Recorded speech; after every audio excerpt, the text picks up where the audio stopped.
Imagine standing in the middle of Disneyland. Roller coasters roar past just a few feet away, rattling the ground beneath you. Water splashes against your face from a ride as soaked passengers scream with laughter. Above you, a monorail zips across the sky, almost silent and sleek, while cable cars float gently overhead, offering breathtaking views of the whole park. Everywhere you turn, there's movement. Music, color, joy, people flying past you, shouting about how incredible it all is. And yet, none of it includes you. You are strictly an observer. Rides are all around you, so close, you sense their vibrations, you hear them, you even get sprayed by them, but you're not allowed on any of them. That's what my search for God feels like. I believe He's real. I see His fingerprints everywhere. I see the joy He brings to other people. But when it comes to me, it feels like God is holding up the sign, "You must be this tall to ride," and I don't measure up. The hardest part isn't only seeing the rides race past, it's what happens when people get off the ride. Groups of friends stumble out of roller coasters, breathless with excitement, laughing, replaying every twist and turn, every drop and scream. They swap memories like treasures. Did you feel that drop? That was insane. I thought I was going to fly out of my seat. That was the best ride of the day. That's what it feels like when people talk about God. I listened to believers describe their experiences, a prayer answered, a moment of overwhelming peace, a voice or whisper they swear wasn't their own. Their faces light up as they tell the story. They lean in close, eyes shining, reliving it together, and I'm just standing nearby, smiling politely, but knowing deep down, I wasn't there. I didn't ride. I don't share that memory, that joy, that story to tell. It's not that I don't want it. I ache for it, but it never seems to happen for me. In my search for God, I've had countless conversations, some with pastors, some with friends, some with complete strangers.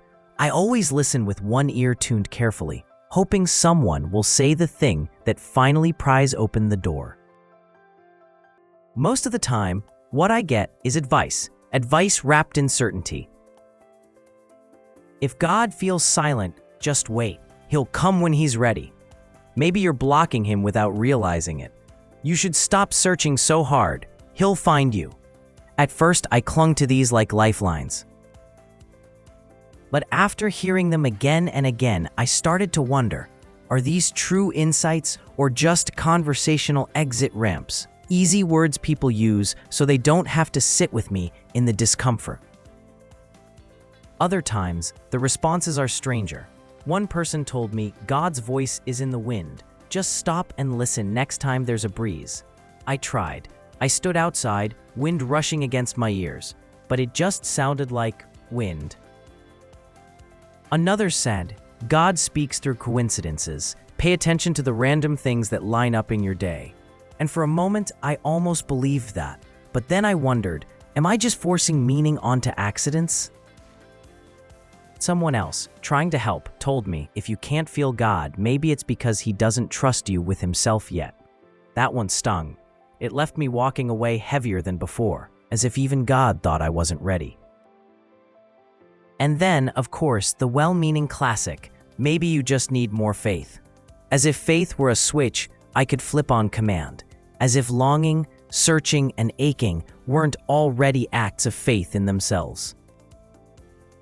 I don't think most people mean harm. It's just uncomfortable to sit with someone in a problem you can't fix. And my situation, wanting God but not feeling Him, is an unfixable problem, at least from the outside. Still, I keep listening. Still, I keep hoping. Because maybe one day, someone will say something that isn't an exit ramp. Something that doesn't close the conversation, but cracks it open. That moment almost came once. I had a long, soul-bearing conversation with a woman about my search. I told her everything. My prayers, my longing, my frustration, the silence. She listened. She asked thoughtful questions. She offered a few ideas. We went back and forth for what felt like hours. And then she leaned in, looked me straight in the eyes and said, "You've already found God. He's in your soul. You just don't like to party." Before I could even process what she meant, a friend of hers swooped in and pulled her away. I stood there stunned. Was she joking? Was she being sarcastic? Or was she right? The truth is, everyone seems to find God in their own way. Some people say they not only find him, but speak with him daily. Some claim he even speaks back, through a voice, a thought, a nudge, or a sudden knowing. Others never hear anything, but find him through discipline, prayers, rituals, creeds, worship. For them, the habit itself is the connection. So when that woman said, "He's already in you, stop looking and celebrate," I understood, in part. I already believe God is real. I already believe he created galaxies, oceans, and the cells in my skin. But belief isn't the same as connection. It's like being in Disneyland again, surrounded by the rides. I see them, I hear them, I even feel the splash from them. But I'm not on them. I want to ride. I just can't seem to get on. And that's the heart of it. I don't want special treatment. I don't need a fast pass. I just want a ticket. Any ticket. I don't care if it's the smallest kiddie ride or the wildest coaster in the park. I just want to feel what others feel when they talk about God. But wanting doesn't seem to be enough. That ache of wanting connection but never feeling it, it's lonely. Painfully lonely. It's like knocking on a door and never hearing footsteps on the other side. It's like standing in a crowd, singing along to music you can't hear. Or like being at a feast, smelling the food, but never tasting a bite. And it's not just loneliness, it's shame. Because when you admit you don't feel God, people don't always know what to do with that. Some insist it means God isn't real. Others say it must be your fault, that you're blocking him somehow. I've even been God-shamed, told straight to my face that my inability to feel him proves I'm broken, faithless, or unworthy. As if my struggle isn't evidence of searching, but evidence of failure. That's the part that stings the most. Not just being left out of the ride, but being told it's because I don't deserve a seat. Being told the ache in me isn't hunger for God, but rebellion against him. And in those moments, I walk away heavier, because it's not just me feeling the absence anymore. It's me carrying the weight of someone else's judgment on top of it. And yet here I am, still showing up, still searching, still knocking. One thing I've learned watching others, faith and pain are not opposites.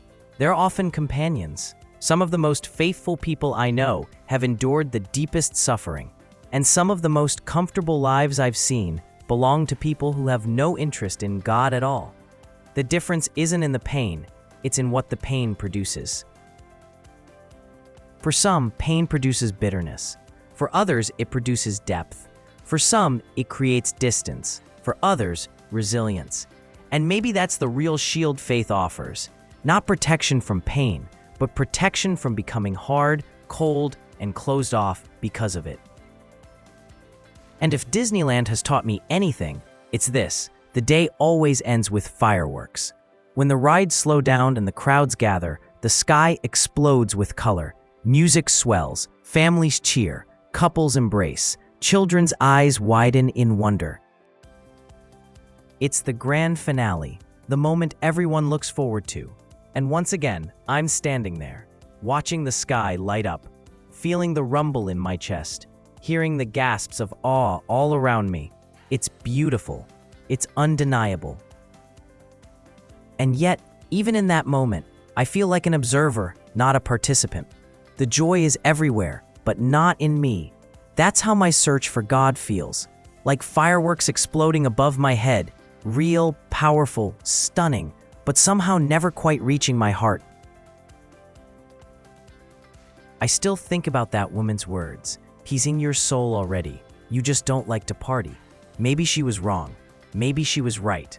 Or maybe she just didn't know how to phrase what she meant.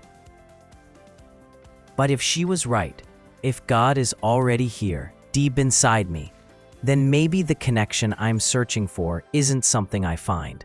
Maybe it's something I uncover. Maybe the rides at Disneyland were never out of reach. Maybe I passed the height test if I held my head up straight, too focused on the silence to notice the music. I don't know if that's the answer. I don't know if I've missed something obvious or if this search will stretch on for the rest of my life. But I do know this: ride or no ride, silence or not, fireworks or not, I'm not done searching. And maybe, just maybe, that's the truest form of faith I've got. And now it's time for an ending prayer. God, if you're listening, and still here, I'm still waiting at the gate, still holding out my ticket, hoping one day you'll let me ride. See your joy all around me, in the laughter of others, in the beauty of this world, in stories of your presence. But I want to know it for myself.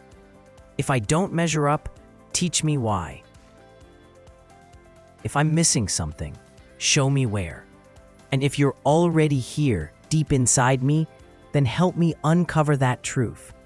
Until then, give me the strength to keep searching, the courage to keep standing here, and the faith to believe the ride is worth it. Amen. If you're enjoying my search for God, please be sure to hit the like and subscribe buttons so I can continue to bring you more of my adventures looking for God. Thank you.